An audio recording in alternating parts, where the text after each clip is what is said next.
Hello, everyone, and welcome to a very special edition of Hotline League because it is on a Tuesday. Because I was in Arizona this morning doing a talk to the city of Glendale, Arizona, not Los Angeles, about esports.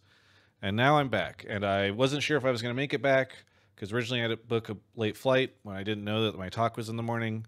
I was the keynote speaker, and then it was in the morning, and I found out I was the keynote speaker. And so I had been upgraded to comfort, and I took a flight earlier that required me to flight coach, and I did that for you guys. So that's how much I love you. How's it going, Mark? Good. LS replied to your tweet. Well, we got this is a good picture.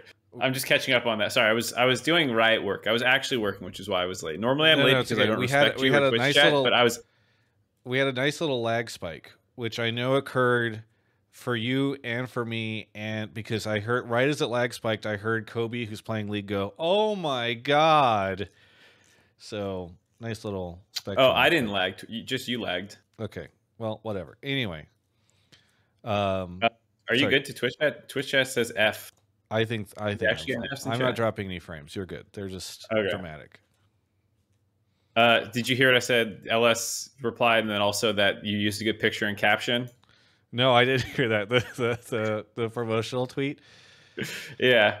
I need to reply to LS actually because he asked me about my Magic the Gathering tweet. So I need to see what we can do. Ooh, you can actually respond. You can, like, when he does his Magic comparisons about League of Legends stuff, he's like, "Oh, this is such a red draft or a blue draft." You can like fake understand you get it and just be like, "No, I think this is more like a blue green." Yes. Tempo mid range. Exactly. Exactly. I'm gonna try after the stream or after the show. I'm gonna try opening packs on stream for subs. This is how I can fund my Magic the Gathering habit. Which That's a good idea. Brings me to our sponsor shout out for the night. Tonight's Hotline League episode is brought to you by Alienware. Thanks, Alienware, for sponsoring the show. I don't know what I was expecting. It sounded like there was something weird about to happen. Well, I think the implication, is no. I guess I should the implication. I guess I should just address it. So, we loved Grubhub. We loved working with them. They are it is not anything that we did. They loved working with us. But you might look and see that in the space right now, the only thing they are sponsoring is the LCS. So they're no longer sponsoring 100 Thieves this year, or they had a partnership with Double If. They had some other things too. So 2023, good year for sponsorships, everybody. Trust us. Yeah, people who know Kelby or remember him from the show, he runs partnerships over at Loaded, and he tweeted yesterday, "Not news to anyone, but man, 2023 is brutal for marketers. I feel for all my clients and colleagues and can't wait for the economy to recover one day." And I will just say, we had an amazing 2022, but it's been a rough start to 2023. So I'm probably gonna do a video just talking about the whole situation with TGI and all that stuff. There's nothing to worry about, but you might start to see, as the year progresses, us scaling back some of our content unless we can find some additional partners. So we'll talk about that. Well, and I'm pitching Travis on a lot of big ideas. I just need to see if he'll actually sign off and do them with me. Yeah. Some sites, Mark, for content. Mark, okay, what do you all think in Twitch chat about us, Mark and I, making a OnlyFans or Fansly? Let us know. That's Mark's big idea for but unironically actually using it to upload content, or like safe for work content. So he says only Mark Fansly, and that's just a big insult. Thanks a lot. That's after somebody said that my hair is weird right now. I wouldn't want to like actually like take lewd pictures or anything, but like just have like exclusive interviews, maybe a bit of extra content. You know, like I'll film an analysis piece that's not going to make it into the blame game. You know, like we're not going to do that yet. We're not near that cliff. Patreon, but Patreon's lame. Yeah, it just sounds. Think about how much cooler we would sound in the space when everyone else is like, sub to my Patreon to support my YouTube channel. And we're like, sub to our Fansly. So true. So true. It's going to be an interesting year. We'll see. We're going to go out and see what we can get in terms of partnerships and all that stuff. I'll probably do a video updating everybody on it. But yeah, that's where we're at. Anyway, back to my constant co-host, Mark Zimmerman. What did you get up to this week? What did you watch? What's going on? So I've only watched one of the new Physical 100 episodes, and it absolutely continues to live up to the hype. It's such a good show. Last of Us episode 4. I have not seen spoilers. It yet, so no spoilers. It was good. It felt short compared to the others, and maybe it was because I think they are doing like variable runtimes. You know? Yeah, they're very variable. The first episode is like a movie. Yeah, the first episode is like a movie. The third episode is a bottle episode that feels like a movie. But this one just like felt kind of normal, and like it's very much like kind of getting into the middle portions of the show, and it's not bad, it's good, but just like felt like a kind of a setup episode, and there were still some really good character moments and like development and stuff, so it's still just really good. No spoilers. Movies. Did we watch a movie? I have not watched anything. Ashley looked at me and shook her head. I need to start Andor. I never watched it. I haven't done it yet either. Maybe we should do an Andor book club. Yeah, maybe. For our fans league. That's what it is. You can subscribe to watch Mark and I talk about movies. All right. What else? Okay, so I had a good. What else? Yeah, I don't know. Probably nothing else but the LCS, huh? I had a pretty good week. But so it's just Mark and I this week, in part because we weren't sure about the timing of this episode. There was even a world where we wouldn't get this episode out this week, or if we did, it was going to be late on Wednesday, which felt bad. So I apologize to everybody. I can't afford to turn down opportunities at this point in time. So anyway, yeah. So the hot news this week was some LCS drama, some LCS broadcast drama. And Mark and I talked a lot about it, and yet during all that time, I never asked him how he wanted to handle it on the show. So now we're figuring out live. Mark, do you want to just recuse yourself, and I can no, because I do want to say some stuff. I don't want to be silent on it because let's just say that like I don't for sensitive topics, I prefer not to do Twitter. I would usually, like, if I'm going to say anything, prefer like twit longer or like a big Reddit post or Hotline League and stuff like that. And so the fact that this got pushed back a couple times when it was a little slower to talk about this kind of stuff, but I do want to talk about it. LS, but I'm not, if you start saying something crazy, I'm going to have to slide out of frame. LCS submitted, or sorry, LS submitted a take about the LCS in the chat. LS, if you I know, I told him to join a room. And I can't pull him until he joins a room. Call room so that we can get you in. Anyway, yeah, we could talk a little bit about it then. And we can probably take calls about it. But for those that don't know, if you completely had your head in the sand, I know a lot of people just don't like go to Reddit. And if you didn't go to Reddit, you probably wouldn't have seen too much of this drama. You might have even been confused because like LCS put a statement out. But on Friday, the LCS ran a segment with Latigris as the face of the segment, where she discussed basically all the drama that happened between Doublelift and TSM, allegations, the legal paperwork that was sent to Peter, a lot of the stuff. I think, and I'm just putting the context out there, and I'll share opinions and all that stuff afterwards. But there was a lot of responses. Some people thought, it's fine. Some people really took issue with the idea that the LCS broadcast would in any way kind of embarrass or shame a partner org. And then there were other people who took issue with it because of sort of the jokey way in which it was presented around serious issues like allegations of verbal abuse and all that stuff. So that was kind of like the three main reactions that I saw to all of it as it all broke out. And you can go see on Reddit and all this stuff the kind of conversation. Riot released a statement about it, basically saying that it didn't meet their standards, that they apologized to TSM and Doublelift and former TSM staff and players in the LCS community.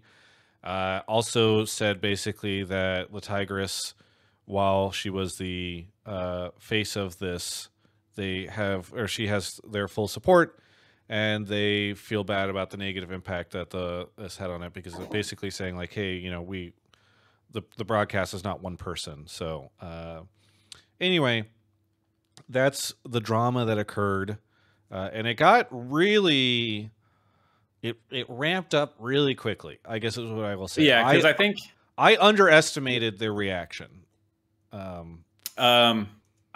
We were talking a little bit right after the segment aired, but before the drama kind of blew up, and I think both of us kind of had our finger on the pulse of it, being like, "Ooh, this is a testy." Like once the segment aired, you and I started, yeah, they had clipped messaging back and forth. They had clipped it and put it on the Twitter on the LCS Twitter, and then they deleted the tweet pretty rapidly. So I think early on it became clear that this was not something that had been received well.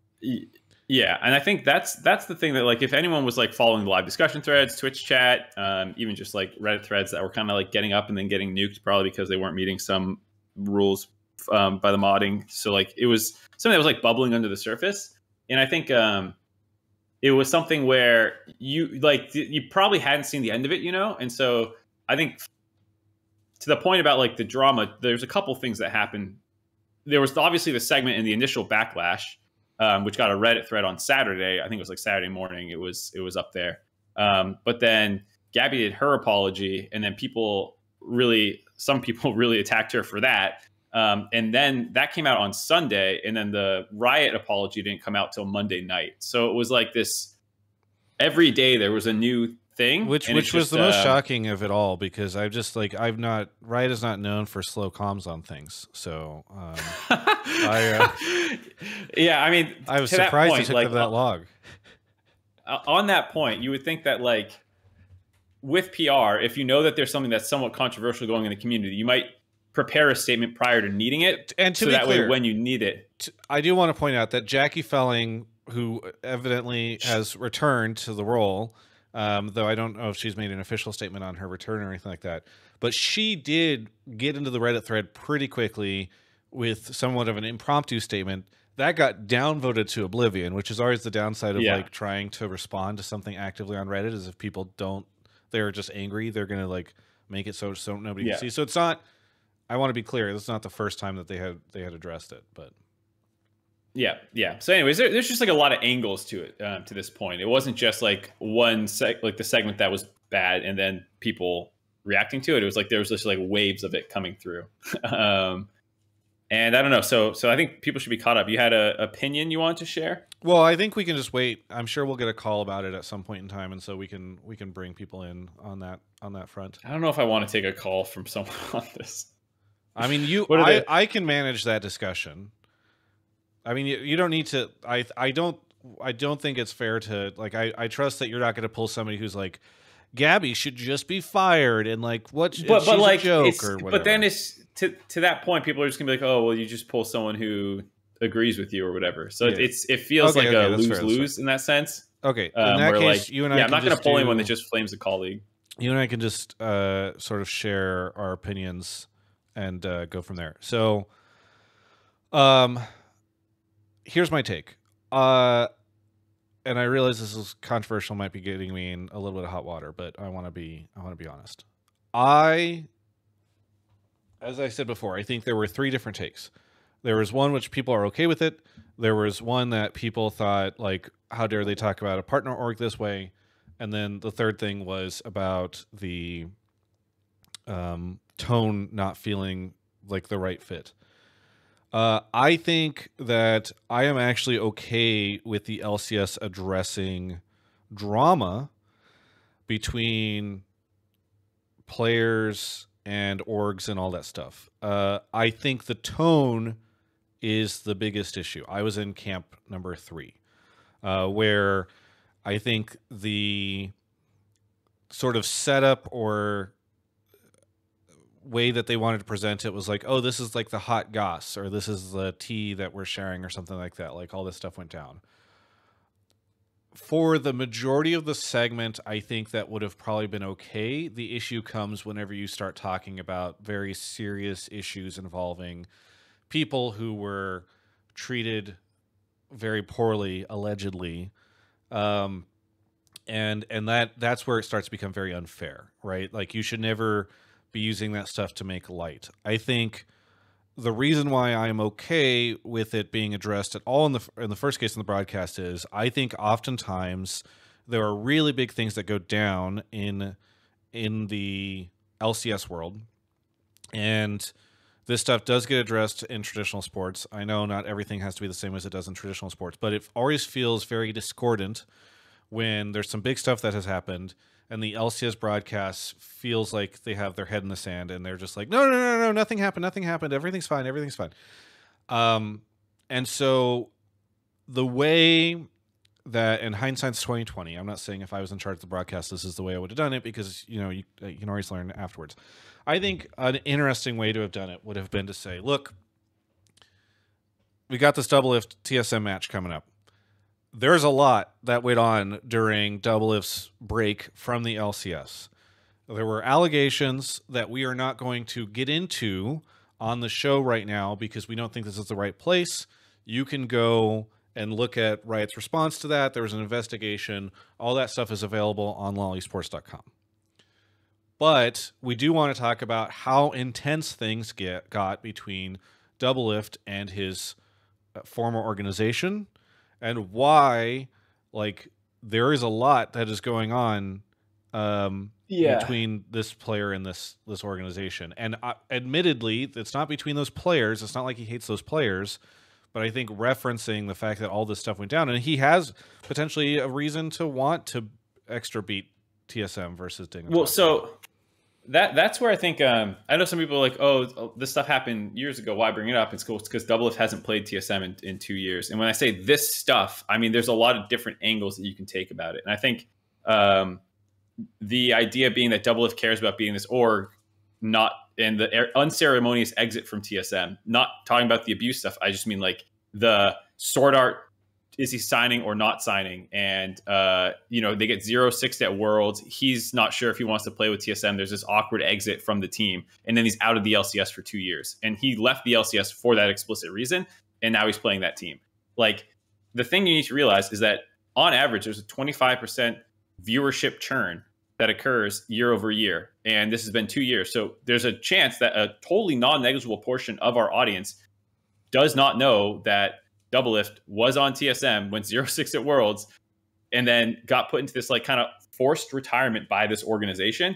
And that left a very bad taste in Doublelift's mouth. And, there's a bit of bad blood against this team. And people, I know that has nothing to do with the current set of players, but it is an interesting storyline, I think, for some people. To your point, you can then either decide whether or not you include the full list of allegations or like things that came up during that time period. Or if you are going to do them, you have to make sure you hit the right tone. And I think you can say that you could have gone either route there, either like bring the tone down and be really serious, or that like, hey, those things are not really relevant or like necessary to hit this beat, and we can pull this out and remove that part. And I think when you talk about Gabby took a lot of the brunt for being the one saying this, but what the community said and what Riot said with their statement. I wish they said it earlier to protect her a little bit, but like lots of people saw eyes on that, and they could have made either of those adjustments, and those adjustments weren't made. And as a result, you have this piece that I agree, and I think everyone agrees was not great. So to that point, like I do think it is a relevant topic to the LCS, Doublelift versus TSM. Just the verbal abuse allegations and the fines and all that stuff need to be included in that? No, not necessarily. So I do think there's like some things to learn and walk away from it. And that on just that segment topic, like, yeah, I think it wasn't great. I think that it should have been done differently or whatever, but like, it happened, and then the fallout is just a different thing. I don't know if you had any thoughts on the fallout portion. I feel bad that Gabby ended up in the situation she did. I think a lot of people were very offended, and for good reason, about the way that segment was done.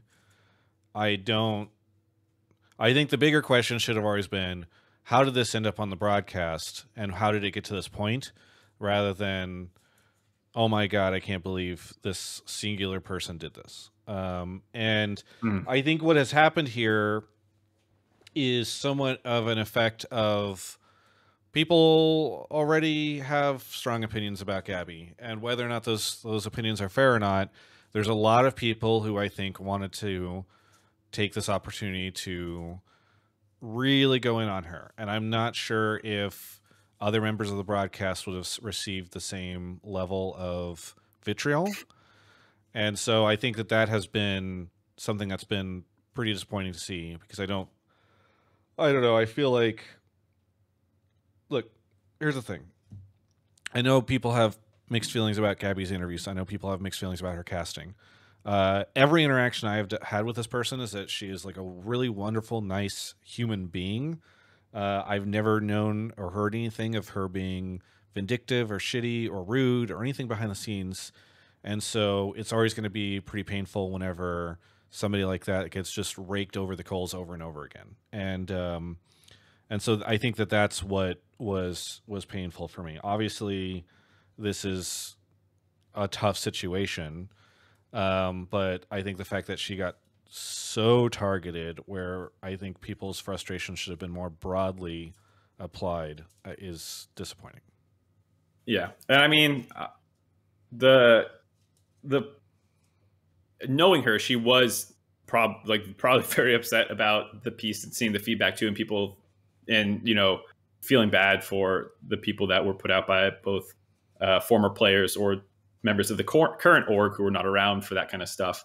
And I'm sure that weighs on her, but I think it's especially ironic where people who are supposedly standing up for others who were bullied or verbally abused then like attack someone over their apology and cause more hate. It just seems very like you're causing just the exact same problem that you're supposedly standing up for with how you what you're supposedly upset about, so it's like it's hard to believe that was an empathetic response, and like you said, not just something where it's predetermined dislike of someone and using this opportunity to weaponize it and go after them. So yes, it felt pretty bad. Now, serious situation, obviously. If I can set all that aside on the shelf for just the end here and say, only in esports could you tune in to one of Riot's esports and see broadcasts and see a caster casting that esport, and then tune into another of Riot's esports and see a legal documentation from that person threatening action against. Wait, what are you talking about? Talking about the legal document that was sent to Peter that they showed on the broadcast. Oh, that he tweeted? Yeah. I mean, that whole scenario that was going down at the time was it's just ridiculous. Can you imagine if it's like, yeah, there's like a lawyer who's also a commentator in basketball, and then you could switch over to baseball where that lawyer's signature is on a document being shown. It's just very funny. Very funny. So to transition out of this, unless you have more on it, some people in Twitch chat are talking about Riot should put their statement out first. I agree. Like with PR, speed is so important, and I think there's no better argument about this than Impact trying to cave my head in late Friday night. Did you see? You saw this? Travis, I sent right? it to you. I was the one that you sent me the Reddit thread. It. Yes, Mark and I were talking on Messenger. And I opened up Twitter, about the other and Impact is fucking coming at Mark on Twitter, being like, "You shouldn't have this job if you can't understand why I made this play." If you don't know what I'm doing in this clip, you have no human rights. I just link it to Mark, and I'm like, "By the way, Impact's going after you at 1 a.m." Yeah, it was so like I find it funny in retrospect, and like Impact's a nice guy, so I knew like if I just responded to him and like was honest, it would have been fine. And so I said, yeah, I see what you're saying. Like I know why you made the play that you made, and I didn't represent that because like the point of the segment was like tips and tricks for fans, not to be breaking down Impact, but I see how this might look like I'm criticizing you, and so I apologized and said like my bad, dude. And then he deleted his tweets, and he was, we DM'd a little bit afterwards, and we're both chill, and it's like not a big deal. But then, as that happened, this Reddit thread goes up where people have taken his tweet, and now there's this big Reddit thread blowing up, and they're like, oh, god damn it, it's like 2:30 at this point. And so I hop in the Reddit thread, and I type up the whole thing about, like, it was like during a delay, or like that big fill, and I hadn't looked at these clips in like 2 days. You can see that I don't even know what clips are in the highlight reel anymore, because I do like 10 segments a weekend, and like, I can't remember all the clips. And so, I'm just like, yeah, accidents happen. I apologize to Impact. And like, I think we're cool. And, it blew over. The thread was deleted. And like the comment that I left was fairly upvoted on Reddit. And I think this just shows the importance of like, you can't ask everyone to be awake at 1:30 to defend themselves, of course. But I just mean like, if you can get involved in the narrative as it's being built, you can really direct it a lot. And so like, if I didn't do that, then he probably doesn't delete those tweets. And then that thread, when I wake up the next morning, is up there. And I'm like, oh, shit. Yeah, I think like it takes companies a while to get stuff out. But I do agree with the idea that like if the LCS's tweet had gone out before Gabby's, it probably would have been a lot. Well, and like we were saying, everyone who had their finger on the pulse of this thing knew that there was a potential on Friday night that this blew up. Yeah. And for me, it's like, we'll just do a little bit of foreplanning and have something ready to go should it blow up or, whatever. And so I think, I don't know. I've been in enough controversies at this point that I see the power that like having this very hands-on approach has. And this is just a perfect example of it where like Impact's not that mad. He just like fired off a tweet late at night, and I was like, hey man, my bad. He's like, oh, okay, delete. And it wasn't a big deal. Did you talk to him? Yeah, we DM'd, and I was like, because so he deleted the tweet, and I sent him a message saying, no, why'd you delete the tweets? I think it's fine for pro players to like, if they don't like a segment, to comment on it. I mean, maybe he was a little more aggro than I would have liked. Yeah. But it was just so funny because then Fudge and Tenacity came out of the woodwork, and they were like, well, actually, I'm not sure that was a good play. And like, oh, they were defending you? I missed that. Yeah, they came out like not like outright defending me, but like Impact was like, flaming me, and then they were like, well, it might not have been a good ult anyways, Impact, for a different reason. It was, I don't know, it's just this kind of stuff where like it's not a big deal at the end of the day, like it's gonna blow over, but like, yeah, I think just being available, being prepared to discuss and admit when you're wrong, I think is endearing. I think a lot of people on the internet are really afraid to admit they're wrong. Like you catch them out in something and they're like, no, it's totally different. This other thing, and I'm just like, yeah, you're right, Impact, bad warding. Yeah, the last thing I'll say here is Agarda in the chat says, with all the backlash around the Dash situation, people are also out for blood. And I think not just a Dash situation, but like the thing that I think one of the things we'd said, or I was talking to you, is just like there's no more goodwill left. Like LCS doesn't have any credit with the community, so they've run out of fumes, and now anytime they fuck up, people are just like not willing to give them the benefit of the doubt, because they've just felt so frustrated for so long with so many of the decisions. And so I think that you have to really be careful these days, And to be fair to the community, like if the LCS has done a bunch of things you don't like, these changes, you don't feel like they communicated enough in the offseason, like, yeah, we have to earn that back for you. Yeah. And like, it was just so funny that like we had that great segment with me and Jack, and we're like, hey, some people are liking the LCS. And then I was like, shit. Yeah.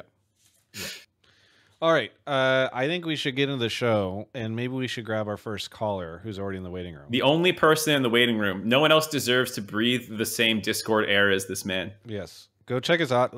He's muted his... Oh. LS, you have to unmute your headset so that Mark can talk to you. Because... If you have your headset muted, you can't hear him trying to grab you. I told him, or I'm trying to tell him, because I see his headset muted. Wait, he said, yeah, no. Listen to me. I said, we'll probably talk about this drama for a bit and then bring you in, this controversy. And then he said, okay, do I need Skype? And I ghosted him. And then he sent 5 minutes ago, BRB in 30, lol. Oh, okay. Guys, guess what? That's a tease, okay? We're going to have LS on the show later tonight. But for now, we're going to guest LS. Let's talk. I need to pull people now because I thought we would have him. Shit. Yeah. Well, okay. So we talked about the drama, but let's talk about the other things that happened this week. The audio blew up. What? The audio blew up. Remember? We had an hour Oh delay. yes. Oh, I didn't even. Yes, with all the Gabby stuff and the TSF stuff, that broke me. Okay. All right. I don't mean to hate on my EU brethren. But this was our first serious pause of the entire year. Okay, Everything else we resolved. Pause. Well, so I just mean like delay. It was our first real delay. We've had a couple like this was bigger than a delay, buddy. All right. It was an hour, bro. Have you? No, I'm not just talking about the hour. In the world? I was on the way to the studio, and then I'm just like, okay, Drew, I guess we're gonna go get Chipotle with my Chipotle card. Because I'm not saying it wasn't a big deal. I'm just saying, like, this was the one time we had a tech issue so far. But it's bigger than just a pause, dude. People drove to the studio, and I feel like you're underplaying it. No. I don't mean to say that it wasn't very disruptive, and for fans who showed up, disappointing and all that stuff. I just mean, in terms of like actual impact on the course of the day for viewers at home, it was an hour, and it was the only thing we had. And then the rest of the day moved along actually faster pace than before. We were able, because we could get people into lobbies faster, we cut the turnaround time down to 10 minutes. MissRedRising, it had the LCS. I think that led to a better show. We should play from home all the time. The LCS had 3 good days. They had 3 good days. He's like, listen, guys, we made it through 3 days without a horrendous tech issue. Where's the credit? Some other things. Where's the credit, folks? We were able to make it until that through 3 whole days, and no one wants to give us credit for. Oh, suddenly on the 4th day, you have a big tech issue. Everybody has to go home. Mark, you know that the LEC, to your point, had 1 extra week before the LCS, and then they broadcast 50% more often than you guys. So I think that means that they've had like 3 times as many games as you guys had by that point in time. Or 3 times as many days, and so I'm not sure if this is apples to apples, my friend. It's not supposed to be. This is what they call logical fallacies. Okay. I love them. Great. I use them left and right to bamboozle people. Great. Okay, so I'm not being bamboozled by this. Okay, so obviously there was that thing on Sunday, which was very tilting to, or Friday, which was very tilting to me because I not done as many interviews. Like, I almost forgot about this shit. Okay, guys, listen here, guys. On fucking Thursday, I'm supposed to get an interview with TL, and I was waiting for Ayla. Drew and I are sitting out there for 45 minutes outside waiting for this interview. It keeps getting delayed. Shit. Eventually, I'm just like, fuck it, we're just going to leave. I'll do a bunch of interviews tomorrow. It was Jan, not Ayla, but yeah. And I'm in the car, Jan, not Ayla. And I'm in the car leaving, and as I'm leaving, I see TL come out of the building, and I pull up next to Jan, and I'm like, dude, what happened? I waited out there forever for you. And he's like, oh, it was Mark Z's fault. We were waiting forever in this dark room, and he wouldn't let us leave. I was like, what the fuck? And then Jan said to me, Mark Z literally said, it's okay, it's Travis, you can just make him wait. And then the next day I'm like, okay, finally I get Jan. This will be good. I could do the interview. And then there's just no interviews that day because we can't go to the studio. And then I go to Dodo's like, tweets at me and is like, you can come to Alienware Training Facility if you want to do an interview. I go there and I'm like, oh yeah, dude, at least I'm getting the interview today. In fact, I'll get 2 since I didn't get one yesterday. He's like, oh yeah, because Mark Z's thing. And I was like, yeah. Dodo agreed with the idea that it was your fault. So all I'm saying is I just got screwed left and right by the goddamn broadcast and Mark Zimmerman being the lead culprit on it. he did get a yawn interview, everyone. It's out right now. It's a good interview. And in that interview, he brings this story up again. I told them to say this shit too, by the way, when you know, they were like, oh, what about this? And to be fair, there were some hiccups around some stuff, and I won't blame people. Yeah, you know why you shouldn't blame people? Because it's all the broadcast's fault, Mark. Okay? It's not me. That's all I'll say. Oh, and I said, no. You all share responsibility. I asked if we should send them out to you first. I said, I'm down to wait. It falls on all of you. Okay, anyway, so that happened. And then once we decided not to wait, then I said we should flame your ass. Also, my CLG skepticism was vindicated this past weekend. I am not a CLG hater. I think that they can be good, but last week on the show, I was taken to task for not being a CLG believer, and then this past weekend, they went 0-2. So that's also a thing that happened. And one of those losses was to fucking Immortals, by the way. That's even below my expectations. And then... Jesus, dude. What did I just said Jesus because you said the Immortals just fucking Immortals, like they like shit in your coffee or something. I mean, I love revenge, but that team is not looking too good. Anyway, let's just get to callers. All right, we'll get the first caller in here. Okay. Off Mark goes to grab our first caller. We got Dead Solo, Robot Russ, Schleppard, and Darth Buchanan. Thank you for the subs. Fossil Egg as well. Mr. T. Nelson, Ian7J2. Oh no, Mark's not back yet. Euros, you lose. Euros, you lose. I Miss Infinite Crisis gifted a sub and also subbed, and Manly Muppet as well. No fooling. Thank you, everybody. All right, first caller here is Pablo. Pablo, where are you calling from? I'm calling from North Carolina. North Carolina. Are you going to go to Spring Finals? Yeah, actually. I bought tickets last weekend. What do you want to... congratulations. Looking forward to seeing you there. What do you want to talk about on the show tonight?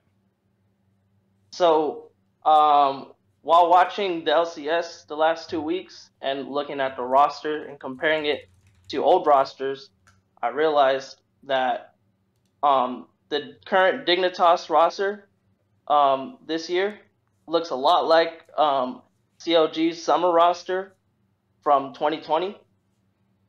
You got Pobelter in mid for CLG. Compare that to Jensen. They both don't really roam. You got top lane Finn and from old CLG and Armut, and they both had weird champion pools, but neither of them were known for playing normal champions. And Santorin versus Broxa, they're both sturdy junglers, but they're never the problem, but they're never the solution really for their teams. And the bot lane is a play for late team fighting bot lane, same as the old CLG. All right. And so you're seeing this. So does this mean that you're predicting a Bud Light ace for Dignitas? Well, to be fair, in 2020 summer specifically, they came in 9th instead of 10th. So I don't think they'll be 10th, but I don't think they'll be. They'll look a lot like that CLG team, I think. Yeah. A lot of comparisons. I think it's.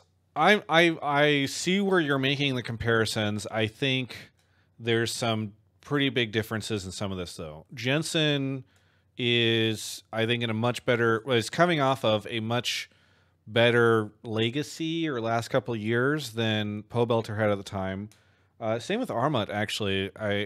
No diss on Finn or anything like that, but Armut has had some pretty big accomplishments in the past couple of years. Santorin obviously looked, I don't know. I guess who you had Broxa in there, right? Yeah. Yeah. I mean, I think Santorin had a much better year than Broxa. Broxa kind of washed out of TL. I don't feel like people really feel like Santorin washed out of TL. In fact, he was like a person people were really excited to see where he would go. Yeah. Yeah.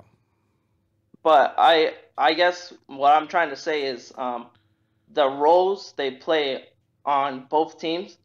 On the CLG team, Broxa was that sturdy jungler, and so is Santorin for this Dignitas team.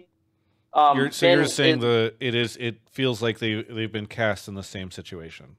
yeah, Yeah. that's what I'm saying. There's a lot of big names from coming from similar places, and they kind of are filling the same roles. Mid lane doesn't really roam.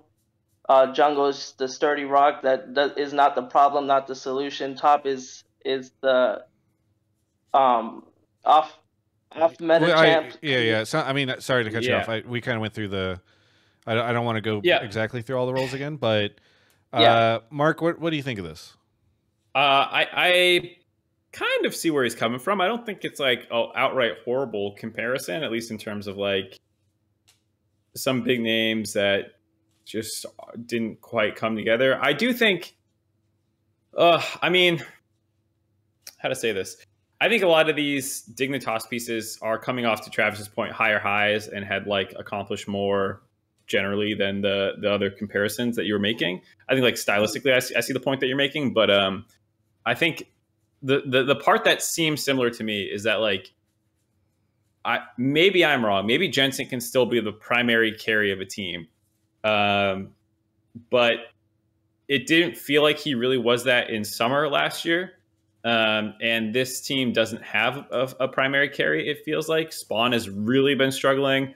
Arma has been, up and down a little bit, but not able to get any leads enough to matter. And to your point, it's not like they're sending ganks up there and it's working well. A lot of times Santorin's hovering bot lane to protect this bot lane that's going poorly, and Jensen's just like staying in mid lane. It's like, where are these leads coming from? In the Blame game today, I talked about the fact that they've had 0.2% of the time the major lead and 71% of the time the major deficit. It's just basically like they're losing the game from 5 minutes onwards and they're never in a winning position. So like, I do agree that like it feels pretty cursed already, because I'm like, even if you bring Ignar back, like I don't really know how that fixes the problems that you're seeing right now, other than like maybe bot lane stabilizes a little bit.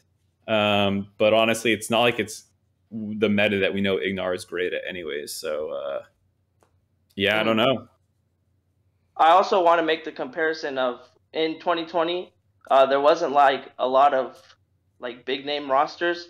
Maybe there was like I don't remember off the top of my head the best rosters off that year, but CLG was predicted to do relatively well, I believe, that split or that year in general, and they kind of let everyone down that year.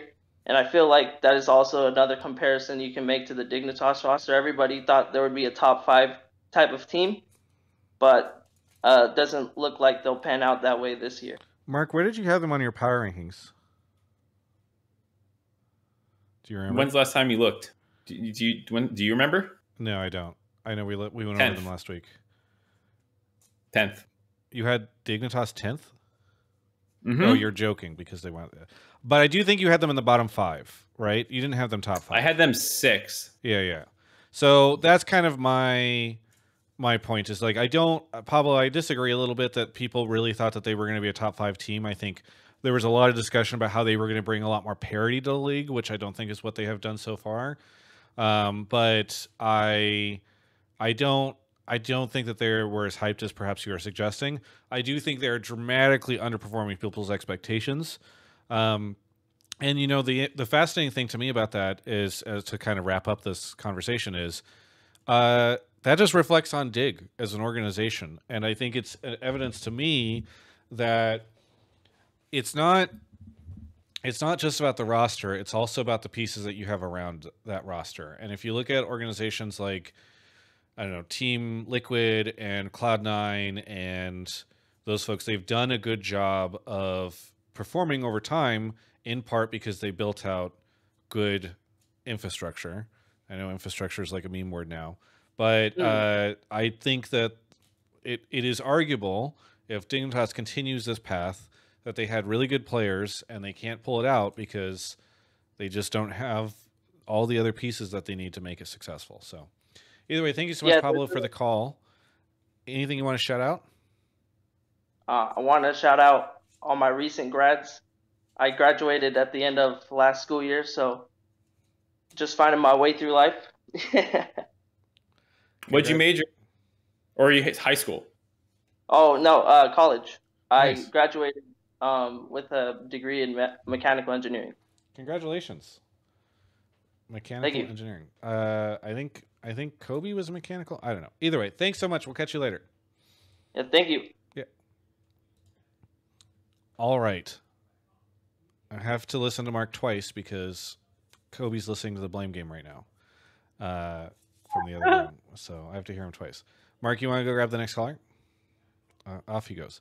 All right. Thank you to J-Wiz, Daddy Please Spank Me, Ari Waddle, Rogaine St. Vicious gifted a sub, Evil Trenton, and then Evil Trenton gifted a sub. Thanks, everybody, for gifting subs. Oh, you gifted to Night Fiend. That's very nice of you. All right. Mark is back with I Miss Red Rising. Why do you miss Red Rising? What, just because the 6th book is taking forever to come out? A little bit of that, and then I miss Infinite Crisis, but I remember you guys talked about Red Rising a while ago, and I'm like a big fan of that series. So that's fair. Welcome back. I remember I Miss Infinite Crisis. I do remember that name too. Well, I Miss Infinite Crisis gift. Didn't you gift a sub earlier and also subbed yourself? Oh yeah, I gifted to Hassan. Yeah, thanks. I'm sure Hassan's going to really appreciate that. He'll use my email. Oh, for sure. Anyway, remind everybody where you're calling from. Pittsburgh. Pittsburgh. What do you want to talk? Oh, are you going to go to the Magic the Gathering event in Pittsburgh? No, I haven't played Magic in like 4 years, so probably not. Never a better time to get back into it. What do you want to talk about on the show? I think FlyQuest is a little bit overrated. I think that they're 4-0 right now primarily due to their strength of schedule. I mean, I would say the only half-decent team that they've beat is Cloud9. Ooh, I like this take. This is interesting. I mean, they've looked really good while beating everybody else, right? Right, but I mean, you stomp a cockroach, it's, not cockroaches are a bad example because they're really hard to kill. An ant? You said a cockroach. Oh, yeah, comparing. He's changing his mind. All right, anyway, I see what you're saying. So far, for those that have not been paying attention, they beat Cloud9, they beat Golden Guardians, they beat Dignitas, and they beat Team Liquid. All of those, to your point, except for Cloud9, are in the bottom half of the standings. And you know what? Part of the reason they're down there is because FlyQuest beat them into the like a cockroach to the bottom of the standings. Is there other than their strength of schedule? Is there anything else you're seeing that is making you a skeptic? So I think that of the 4 games, Vikla has, granted, his one game that he played really well was an insane pop-off performance, but I don't think he was standing out in any of the other 3 games. I think Spica getting relegated to like Maokai duty for the most part is a waste of his talents. I think Impact is cracked. I think Prince is cracked, and then kind of what you guys were talking about earlier. I think Winsome should definitely have a chance to stay on the roster even once Ayla gets back. But I think that I'm not saying they're bad. I just don't think they are as good as everybody seems to be rating them. Yeah. I will say I did see a clip on the LCS broadcast that made me think Impact was pretty bad. Mark was breaking it down, and I was like, that guy sucks. Anyway. They're doomed. Mark, what do you think of this? So it sounds like you watched the dive earlier, based off the Winsome point. So I assume you heard when I said that FlyQuest basically has almost no time with a major deficit. That they're, much like Dignitas has never been in a winning position, FlyQuest has never really been in a losing position this year.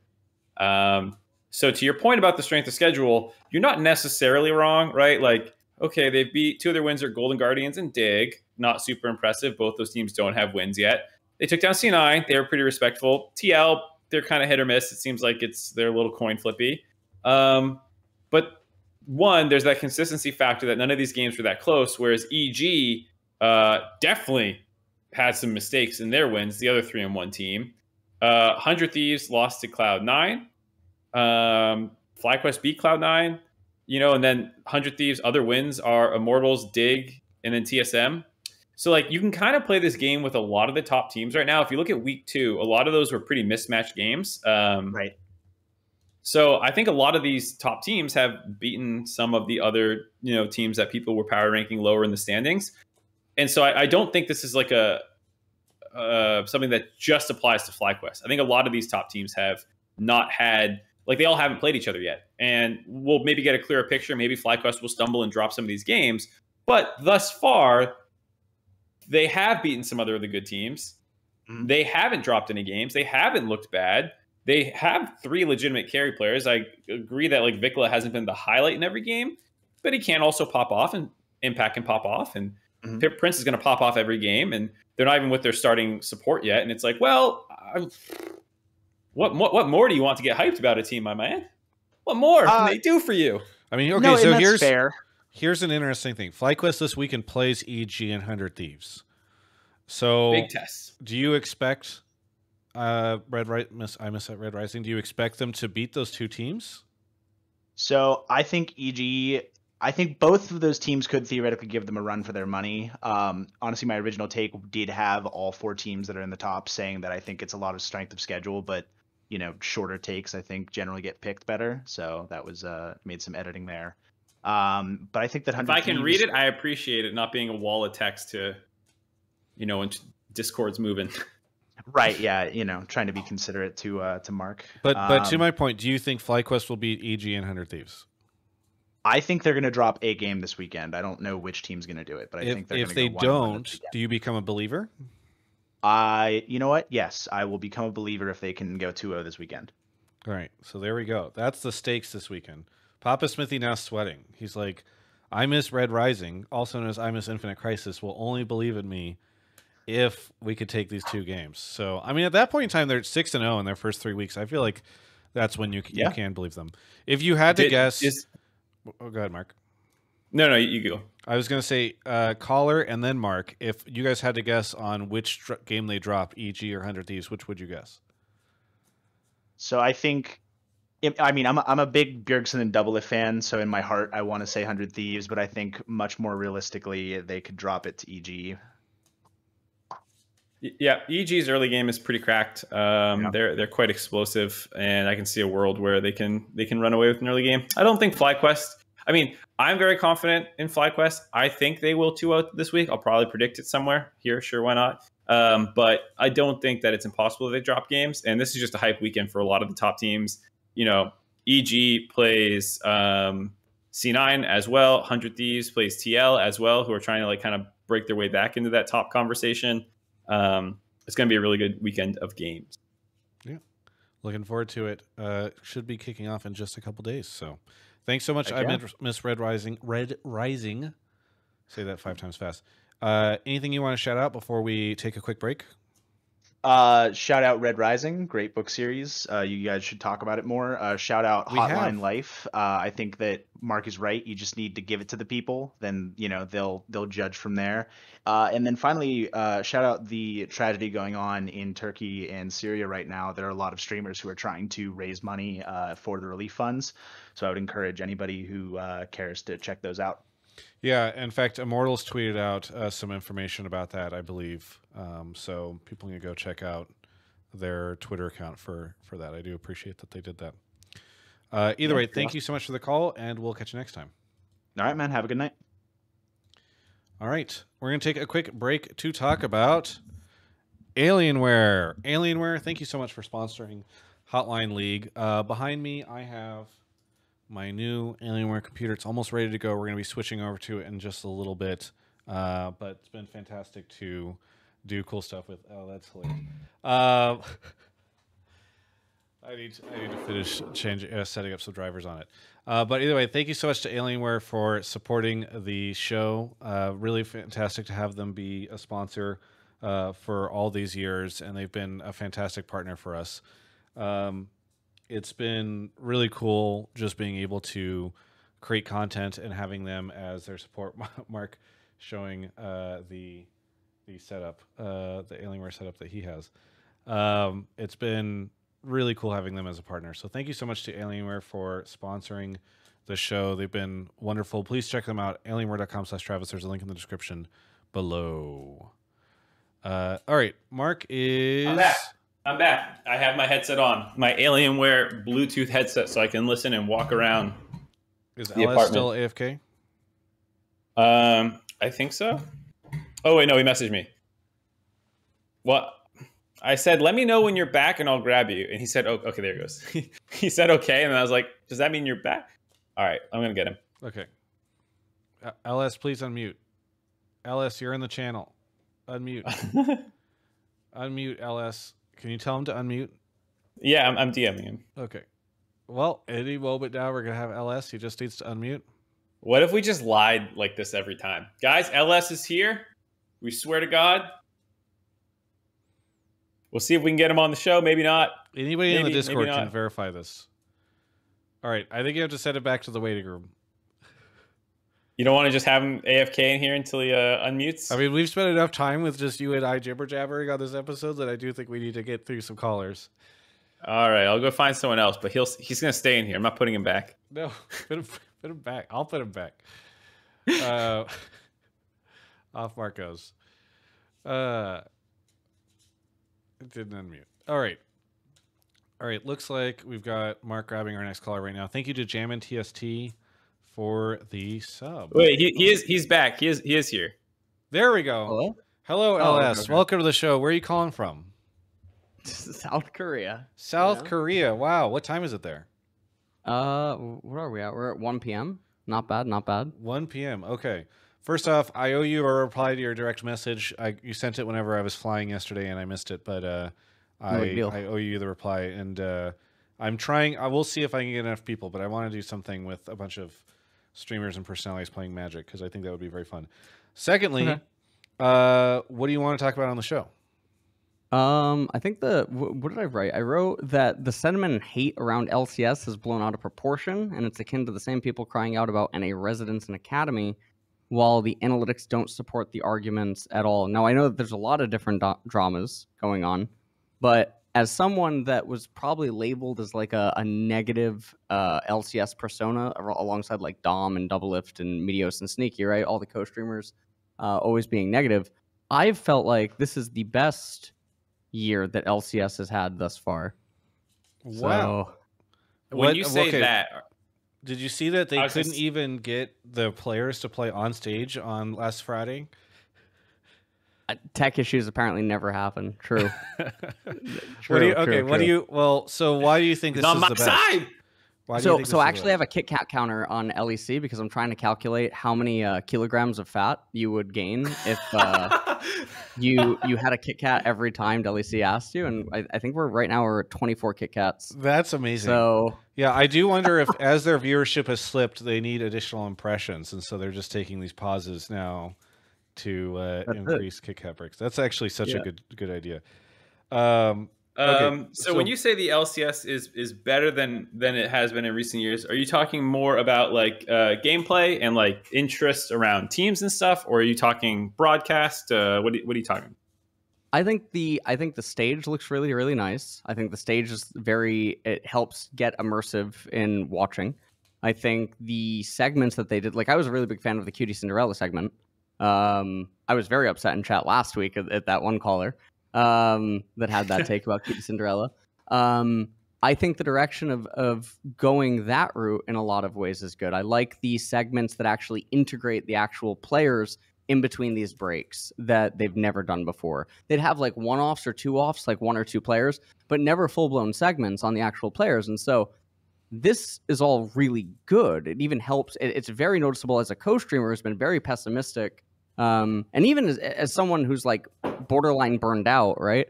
LCS is almost like a relief to watch, which I think is a massive uptick. But it just seems like there's this, the Reddit narrative, the Reddit outcry, where people will try to convince you that something's happening that's not. Is it better than LEC? What about LEC? I was saying, is LCS better than Drama LEC? Frog Travis? You said it's a relief to watch, and you're burned out. So I'm curious if you're like, oh man, I have to watch LEC, I have to watch all these things, and then you get to LCS and you're like, finally LCS, a cool, refreshing drink. Yeah, I mean, LCS is just it's good flow right now, and there's enough fun storylines, even with like some of the bottom teams that have like big name players that are losing, like Dignitas completely floundering about. Like that's fun. That there's like big names on a losing team. There's like Team Liquid trying to figure out what's going on. You have everything going on with CLG. I mean, LCS is interesting in that regard. It's not just 4 teams right now, especially with like TL struggling. So for me, LEC is still the most fun to watch, but I think that's the nature of the LEC format. That there's something on the line literally every game for those first 3 weeks. Yeah. But LCS is good. LCK is actually my third. It's my third right now. And that was never the case. And you think that's probably also due to the strength of these regions, right? Where LEC is probably the best region, LCS very close, LCK the third best region, No and then doubt. LPL far in the back, right? No doubt. He's a true analyst. He would never power rank them on anything but their skill, Travis. Yeah. I like this take. I appreciate it. Obviously, so would on the broadcast. I feel like the like, oh, how different is LCS is even still debated. Like some people still say like, oh, this isn't any different because and we were talking about this during the retro, but like, or we have retro meetings. I feel like a lot of people who are on Reddit are like the most diehard fans, and they're the ones who also watch like the waiting room pre 30 minutes and then like the post show time. And those, I will admit, are rather similar to last year, where there's like 4 analysts talking. But the between game segments are the ones where we have all these like weirder ideas coming your way. And I'm so mad that we had this like thing, that the audio issue, because we had a segment that you probably would love. We have this thing called like whatever. It's just a computer that can plug into like the telestrator. And we're just like, fuck it, let's just do VOD reviews with pros, you know? So we had it set up so that we could actually just get into the spectator client.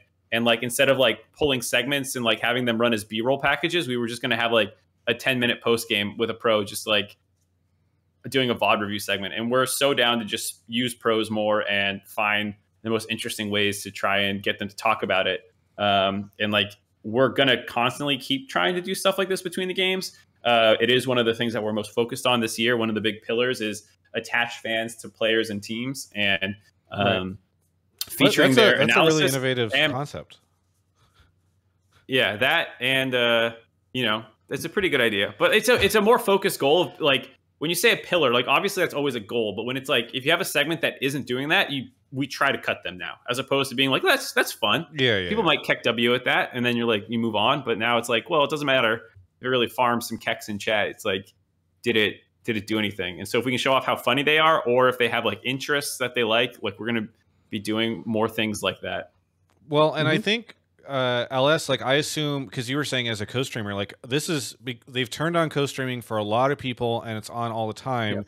And I assume this new content is probably even better for co-streamers, because before it's like you can either watch Mark and the circus talk about the games while the co-streamer's also talking about the games, but here there's like unique content where you can tune in and you can hear, like for that VOD review thing, you could be like, oh, it's interesting that like they had this idea and I thought they were doing this, or blah, blah, blah. Like it actually gives you guys something more to hook onto rather than, I don't know, just talk to chat.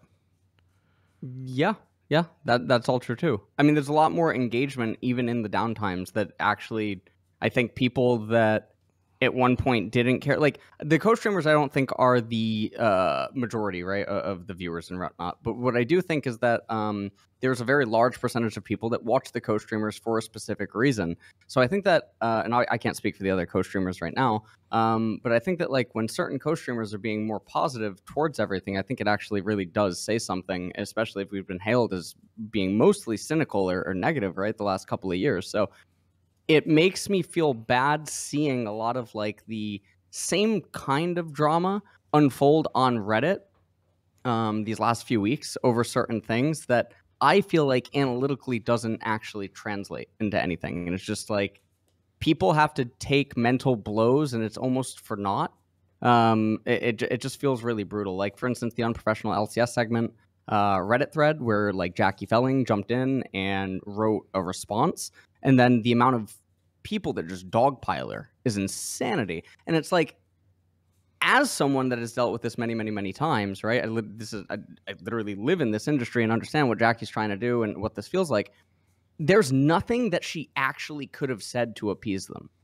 I feel like their mind, people that are willing to go into that thread, read her comment, make her reply, etc., their mind is already made up. And when I talk about stuff like this on my stream, I liken it to the people who join in on like riots in America because lawlessness is like allowed. And so it's just people wanting to be malicious because they're seemingly allowed to be malicious and there's something to be malicious about. But otherwise, these people just wouldn't care. Yeah, I think. And I feel Oh, go ahead. Yeah. No, go ahead. Sorry. I was just gonna say, I do think that there's like a concentrated group of people who take kind of like a weird pleasure in the LCS suffering, maybe because they're frustrated for a number of different reasons, and so then they're kind of like rooting against it.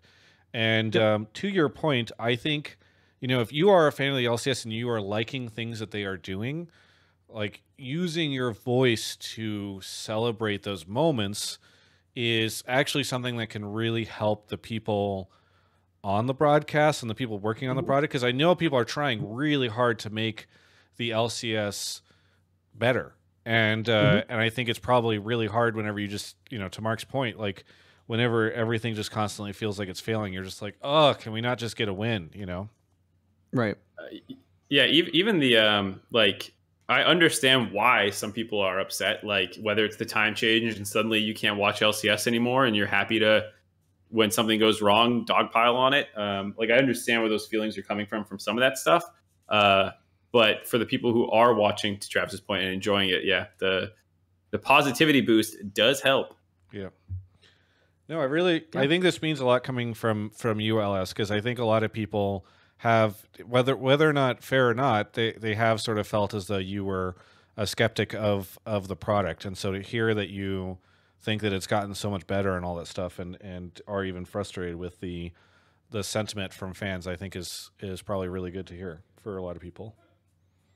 So yeah, time to pitch my producers on getting LS on the show. You can call in from Korea and we'll figure out a whack segment for him to do. That would be wonderful. Yeah, you should come out. Thank you so much, LS. Fly out. Honestly, might be soon. Why not? Why not? Who knows? Bring him out. No, I might legitimately be soon. So, Ooh. That would be cool. I mean, I think a lot of people would enjoy the idea of you popping on for a day as a guest, similar to. How good are you at decorating cakes? Decorating cakes? What? Just run the cutie Cinderella thing back. just pretend it's the same bit with LS. Yes, exactly. There you go. Yeah. And for that one time, it's a reoccurring segment. It's not just cutie Cinderellas. All right, thanks so much. Go ahead. Can I add an asterisk here? Yeah. So I do want to say though that like the whole TSM thing was really, I said live on my co-stream, I was in shock, and I thought that was like a lawsuit waiting to happen from TSM. So it doesn't mean that like everything going on, but I think it's really weird the way that people tried to go at individual people following that. That was really weird to me, because I've been in those riot meetings. I know the layers that things have to go through and everything else. But it was really weird that some people were being scapegoated individually. That it came really hard down on Jackie and others and stuff. And yeah, that whole segment was fucking weird. I actually thought TSM would be the ones first up in arms. But yeah, just the asterisk there, so people don't think I'm blindly defending everything that happened or whatnot. Yeah. Is there anything that you want to shout out before we wait? Actually, LS, can we have you hang on for the like a couple minutes of the next caller, because they had a LCK take and I only have been half watching, so you would be much more equipped. All right, hold on. Yeah. Nice. Okay. Well, while Mark grabs the next caller, shout out to So Many Things, Cured Meat, the one and only Corbin, and Vasal. Thank you for the subs. Mark is grabbing our next caller and should be here. We've got LS on the line all the way from Korea. Very nice of him to be joining us. How are you doing, LS, otherwise? I'm good. I got my diagnosis, took 3 months. That was a lot of testing, a lot of traveling back and forth, going to clinics and teams of doctors and stuff. So happy about that. I actually just started medication today to help curb my anxiety and stuff. So all things on that front are pretty good. Nice. Yeah. Well, I'm glad to hear that. We have Michael on the show. Michael, where are you joining us from? Middle of nowhere, Utah. Middle of nowhere, Utah. And your microphone has gotten much better because the last time you were on the show, I had to turn you up 200%, and now I get to turn you down to 100%. Yeah, I was on my phone last time. I have actually played Magic with Michael before because he was at an event that I went to in Salt Lake, which was really fun. Yes, what do you... and I got to pay you back today. I just subbed. Yes. So. Oh, thank you. Thank you. I appreciate that. Yeah. Thanks for the donuts. What do you want to talk about on the show? I'm calling because I think HLE is going to win LCK Spring. Ooh. Why do you think this? Well, I'm a big Zeka fanboy right now. And they just beat T1. So I think they've finally got their issues sorted out. They found a good play style.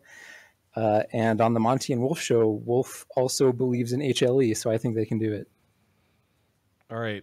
LS, is Michael here wrong, or is there a chance HLE could do it? I don't think that HLE are going to do it, unfortunately. I don't think that they're going to do it.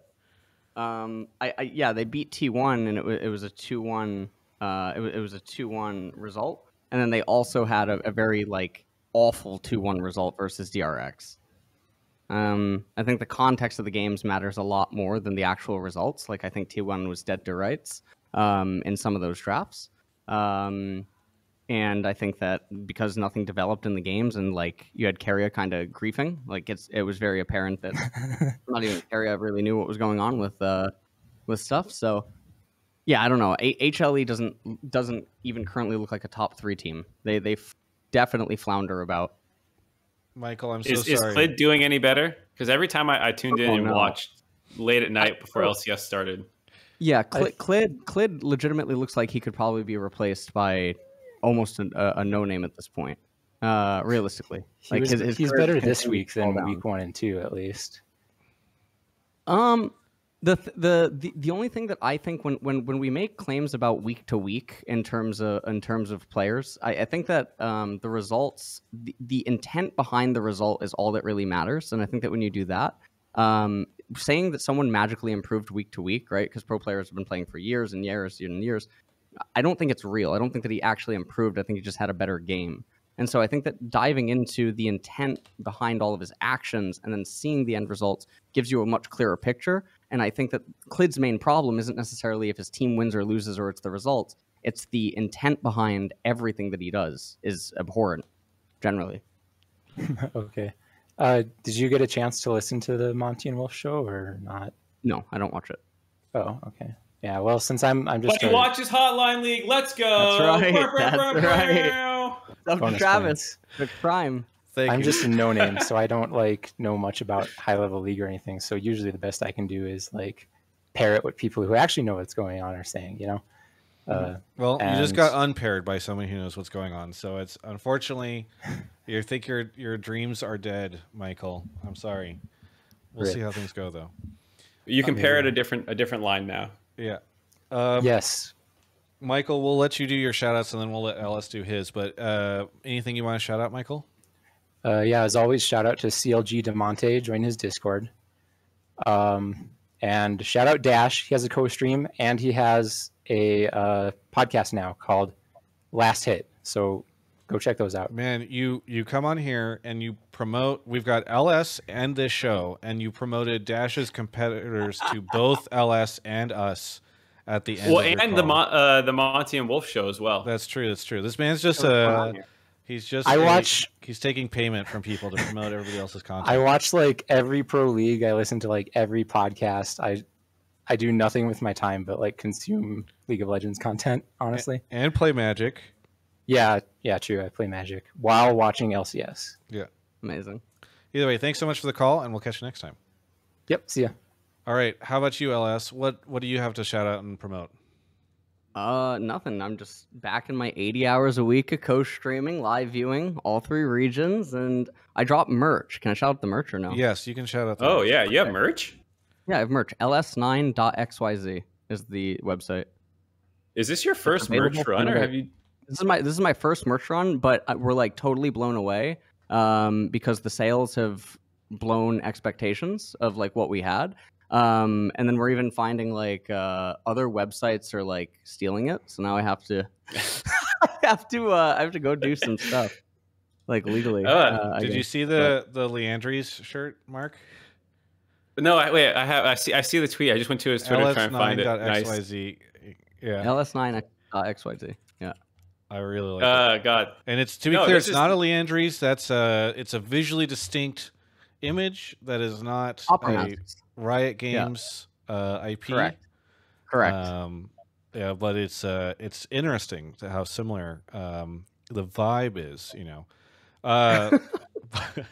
But anyway, I saw your merch drop. It's very cool. So congratulations on the merch drop, and welcome back. Okay.